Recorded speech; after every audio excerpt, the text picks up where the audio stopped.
All right, so to be punctual, we should probably get started. I think it's about 12:20. Welcome to the second college theme presentation of the fall semester. I am super excited to be here with you guys and talk to you about a topic that I am really interested in and kind of passionate about. So hopefully that passion will kind of transfer to you guys and maybe you'll learn something new. That'd be great as well. So my presentation is entitled Morbid Curiosity, the Psychology Behind the Dark Mind. I am Becky Leverette, for those of you that don't know. I'm the full-time psychology instructor here on the Spoon River campus. And so why don't we, without further ado, kind of get started with the presentation. So, I wanted to kind of pose this question to you guys, am I morbidly curious? Well, maybe. Let me define what morbid is. I had to look this up this morning, so let me define what it means. Morbid simply means an abnormal and unhealthy interest in disturbing and unpleasant subjects. I am okay with the interest in disturbing and unpleasant subjects. I don't like the abnormal and unhealthy, so I'm just going to strike that from the definition.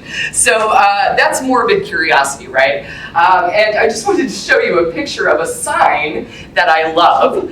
This has been on my wish list for Amazon for some time. I just haven't got around to ordering it. And for those of you that can't see it, it says, "Welcome, let's talk about serial killers." I'd like to have this on my front door, in my office, because this is what I like to talk about. So, in terms of morbid curiosity, well, probably am. And I guess what I want to know from you guys, are any of you guys morbidly curious? There's some of you in this room that might sort of define yourself in this way. All right, so yeah, I'm seeing a few of you. You'll be interested.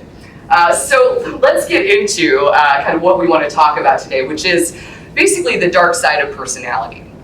I'm a researcher when I was at Western who was interested in personality, and personality is just a bunch of traits that are stable over time and kind of make up who each individual person is.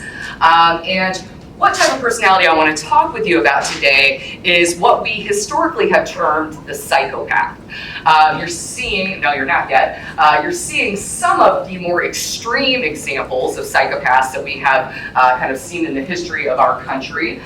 So these are mostly 20th century serial killers, right, that have engaged in pretty morbid types of behavior, and again, engaging in serial murder as well. And you might say, "Becky, why are you interested in this horrible subject matter?" My mom asks me this all the time, like, what is driving you to be interested in this? Well, I am a psychologist by nature, and I have been wanting to know my whole life why people do the things they do. And to me, a person that engages in this type of sadistic, kind of horrific behavior towards another human being is extremely intriguing because I don't understand it very well. I have a personality, for those of you that know me, I'm pretty empathic, I'm pretty caring. I get really upset if I have to kill a spider.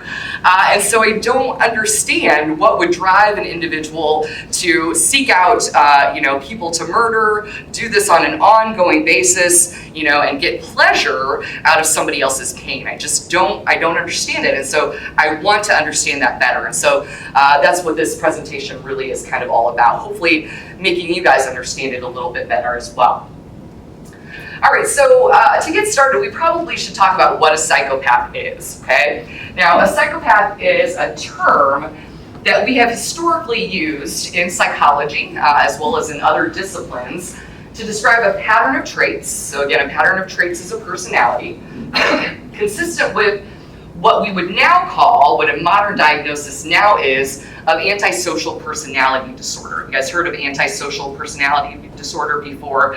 Yeah. So this is what modern psychology kind of uses to encompass the term psychopath, okay? And what we'll be looking at in terms of serial killers are a pretty extreme example of a psychopath, right? They're kind of on the extreme end of this spectrum, but psychopaths are also on the other end, which we'll talk a little bit more about kind of coming up as well. Anybody recognize this guy? This wonderful human being over here? I'm saying that sarcastically. So who knows who it is? Ted Bundy, absolutely, right? So Ted Bundy is probably one of the United States' most prolific serial killers. He killed he admitted to at least 30 women that he not only killed, but also sexually assaulted both before and after they were dead. He was a notorious serial murderer, sexual sadist, so he got pleasure out of sort of raping and assaulting his victims. And he was also a necrophiliac. I don't know if you guys know what that term is. Again, morbid here, but this is an individual who likes to have sex with dead bodies. He would be considered an excellent, but again, a very extreme example of psychopathic personality, or what we now refer to as antisocial personality disorder. Now, what are some of the symptoms, right? What do we know about these people in terms of what they display that make them a little bit different than other populations, people that don't hurt other individuals? Now, one of those is acting witty and charming. They are also proficient at flattery and super manipulative of others as well. We can apply this to Ted Bundy's case very easily. He was looked at as being a very intelligent guy that was super charming to all of the individuals that he interacted with. Before they found out who he was, people liked him because he was so kind of charming and would give other people flattery. In terms of manipulation, I don't know how if you guys know about how he got most of his victims. He would actually manipulate young women into helping him carry his books to his car by putting a cast on his leg and walking with crutches. Say, oh, could you please help me to get this to my car? So extremely manipulative in the way that he was going about collecting his victims, if you will.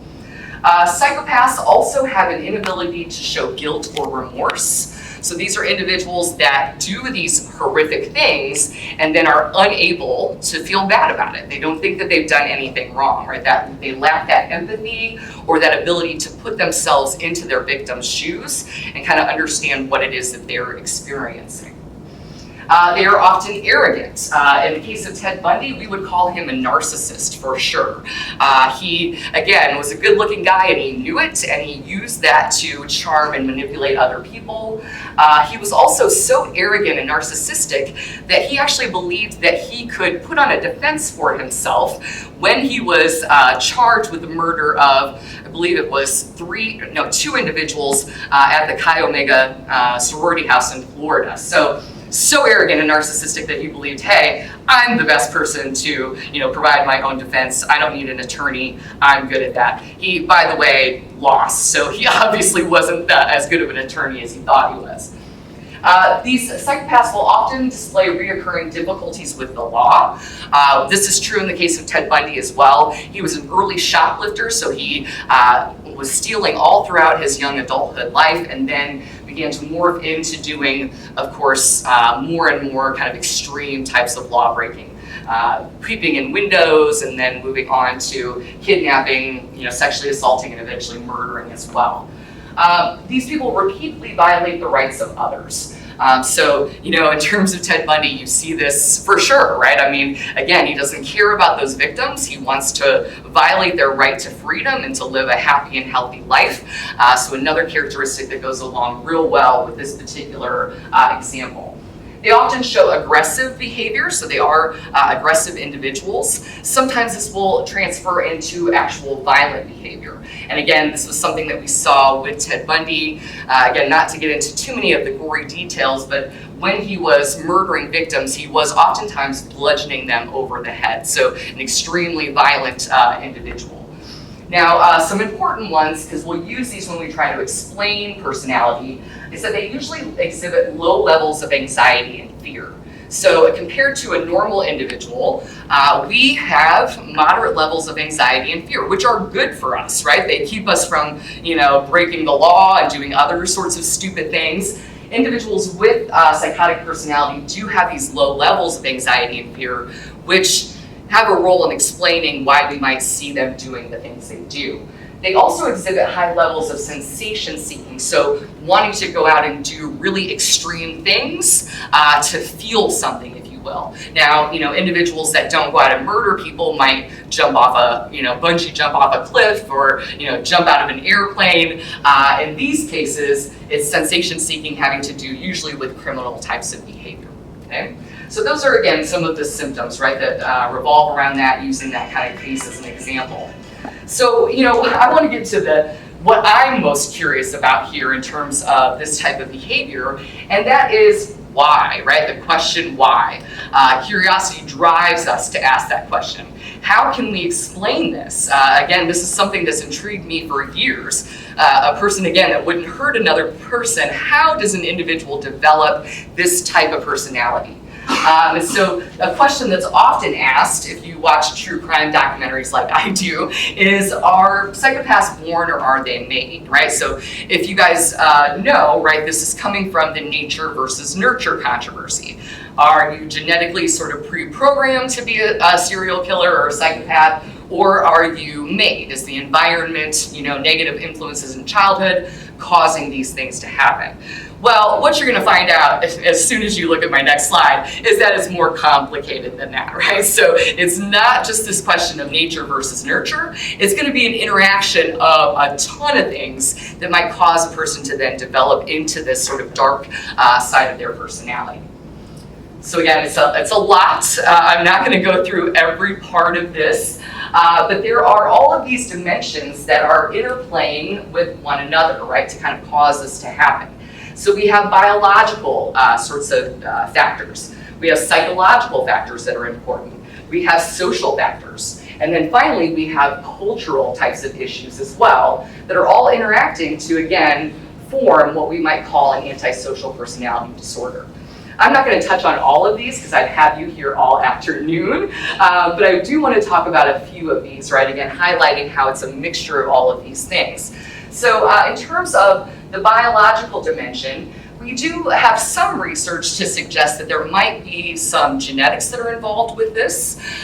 We also have some research, quite a bit of research, by the way, pointing to brain abnormalities, okay? So structures and functions in the brain that are abnormal compared to people who don't go out and do these types of crimes towards other people.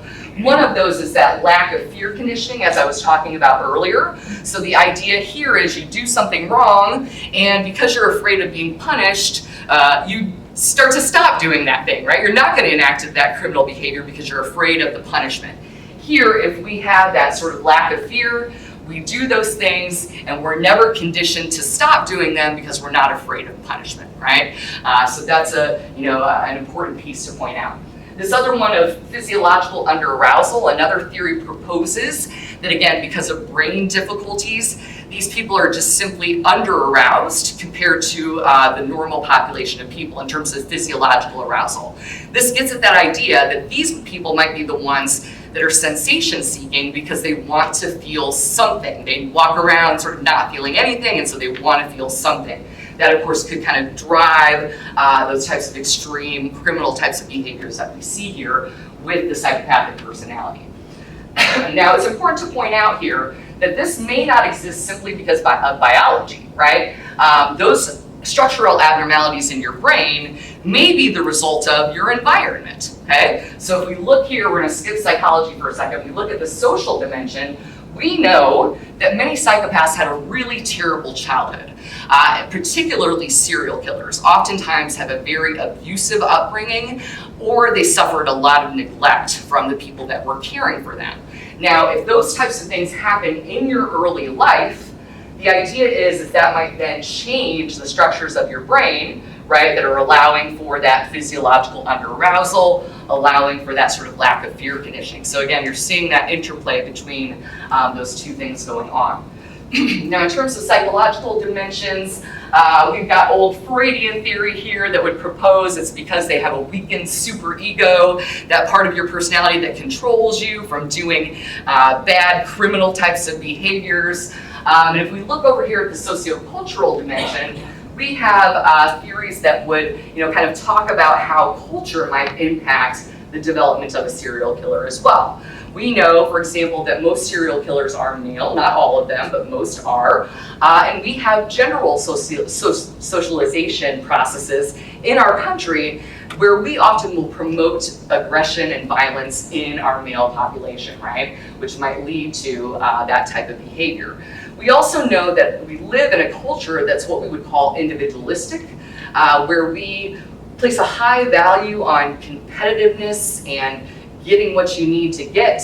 This could lead to sort of, this idea of manipulating people to get what you want, those sorts of things. So again, as I hope you're seeing here, it's not just this question of nature or nurture, it's all of these sort of factors coming together that then produce what we would call an antisocial personality or a psychopath, as we've kind of historically called it. So there are, of course, other intriguing questions that I'm going to go over really quickly because I'm at the end of my time. So can it be treated? This is a difficult one because psychopaths are manipulative. You go to see a therapist, you're probably not going to tell the truth. You're probably going to lie to them. And so how then do they help you with your issues, right? Are they mad or bad? This is basically a legal question, right? Are they insane, or were they just born morally sort of repugnant? And so this is a question that the legal system gets in quite often. Because if you are in touch with reality, as most psychopaths are, then you're not considered insane, which is a legal term. But of course, if we look at their behaviors, and it's included again in our sort of disorders that we talk about in psychology, it definitely is a mental illness, right? So that's important to sort of note as well. Finally, are all psychopaths serial killers? No. So all people with antisocial personality disorder are not serial killers. Many of them are criminals of some type. The most successful of those being oftentimes leaders of big Fortune 500 companies, right? We oftentimes will see them display traits where they lack empathy for others, they manipulate people, and so not all of these antisocial personality disorders are going to be serial killers. This is an extreme example of the disorder itself. Just really quickly, in terms of what's the point, I just want to point out that this was all about curiosity, right? And whether it's morbid or not, whatever your interests are, it drives deep and broad learning and understanding. I know everything I need to know and probably more about serial killers, right? My best advice to students is to stay curious. I did this in my own college career, and it helped me not only in the classes that I liked, but also the classes that I thought I disliked, right? Getting curious about what they were talking about and researching it more. It will not only, getting curious by the way, it will not only expand your knowledge base, but it might just, like me, reveal what you're most passionate about, right? It might just reveal that, yeah, you're a little bit morbid if you're sort of interested in those types of things. I just want to end with this quote. I love this. Aaron Schwartz here says, "Be curious, read widely, try new things. What people call intelligence just boils down to curiosity." And I think this really wraps us up and connects us to what our overall college theme is this year. So that's what I've got for you folks. I want to know if there's any questions. I have a drink. Yes? Like, how long ago did you find yourself being curious about serial killers? I think that this is probably something that stems from childhood because I was a very fearful child, and so I paid attention to news stories that were about serial killers that were happening at the time. So it was an old sort of interest, and then psychology really sort of blossomed that interest. Yeah, good question. Other questions?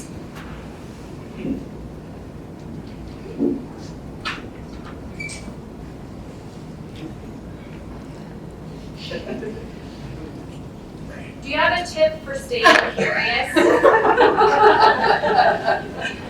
Thank you. Good question again. Do I have a tip for staying curious? I don't know. I think that what you're corely passionate about, right, what you already know that you're passionate about, stoke that. Right? Stoke that sort of, curiosity that's sort of growing within you to lead you to sort of, learn more about what you are passionate about. In terms of, going back to school and developing that, I think it's more of an attitude, right? An attitude of being open to the classes that you're in, even if it's not a psychology class or it's not whatever you're interested in general, but being open to what you're hearing there, because you can learn a lot of really interesting things in other disciplines, for sure. Thank you, good question. Anybody else? Who's your favorite serial I was wondering if this question was going to come up. And it's funny because I didn't want to say my favorite serial killer because that's, that sounds weird. It sounds really morbid. So if I had to choose one that I've been interested in lately, it sort of shifts over time. It would be Ted Bundy. Just simply because of the fact that he was so manipulative, and his story is crazy, by the way. I mean, he escapes from 2 jails, he crosses the country. I mean, it's just, and then, it was the first televised trial on TV. I don't know if you guys know that or not. And he's acting as his own lawyer. I mean, it just is fascinating. Yeah. Have you watched the Ted Bundy movie on Netflix? I've watched all of them. With Yes. with Zach yes, it's not Zach Galifianakis. Zach Efron. High School Musical guy. Yes. Do you think that his looks was some of the reasons he got away with them? For sure, right? I mean, he looks like a person you can trust. And so women, I think, felt as if, hey, I should help this guy. He looks normal. He doesn't look like he's gonna, and that's a lesson to us women, right? Even if they look, even if they look intelligent, charming, and attractive, don't help anyone. Absolutely. Good question.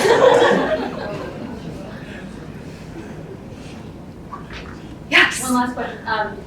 Do you find yourself having kind of a checklist that you run through as you meet new people? To make sure that you're not dealing with your psychopath? Yeah. How do you know about my previous dating history? Yeah, that checklist exists. Okay. For sure. For sure. Good question. Asking for a friend. Yeah, exactly. All right, well, this is it, unless there's one more pressing question anybody's got. Make sure everybody scans the codes to get credit. Thank you so much for attending. I sure appreciate it.